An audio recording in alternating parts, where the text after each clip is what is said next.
რატო არ უხარია რატო არიან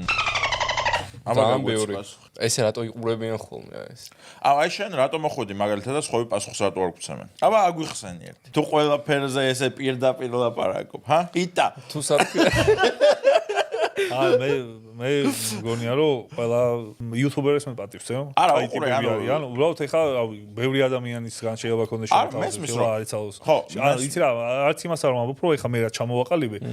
მაგის გააზრება ბევრს აქვს იმიტომ კი არა რომ რავი სხვანაირი მსოფლმხედველობა აქვს უბრალოდ რა ხო არის ეხა ისედაც ზოგი მემარჯვენეა ზოგი მემარცხენეა ზოგი ასეთია ზოგი ისეთია და მე ესე ვფიქრობ უბრალოდ და მგონია რომ პროდუქტიულიც არის იმიტომ რომ რეალობაში არა მაგას ამტკიცებ კიდეც შენ როგორც ფიქრობ იმიტომ რომ ეხა ნუ მოხვედი არ და ჩვენზე აი 8 წელი ის გაქვს რა განსხვავება ამ საქმიანობაში ხო ანუ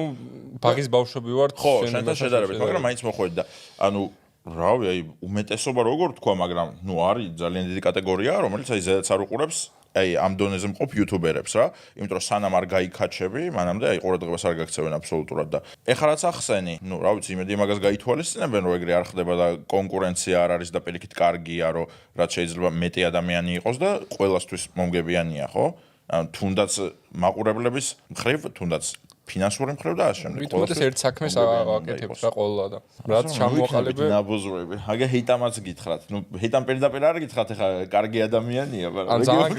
ძალიან გაშალა ჰიტამ მაგრამ ნუ ეგ იყო აი ეხლა ნახე ვინც არ მოვიდა ეხლა პირდაპირ მაგ სტატუსს ნუ შეტენი ყველას რა არა კაცო უბრალოდ ეხლა მოსვლას ხო გააჩნია რა ეხლა პასუხის არ გაუცემლობა და ის რომ ვაფშე არ ვიცი ვინ არის და რაღაცა როგორ არიცი ანუ მაღაზიაში შევდივარ 70 წლის ქალი მეუბნება მიშა ექიმი არ ხარო დედა სპიცავარ და იუთუბერმა არ მიწარიცის ხა? ერთი ვიდეო არ აქვს, ნახე დავიჯერო. აი რა, აი ხო სესურლია.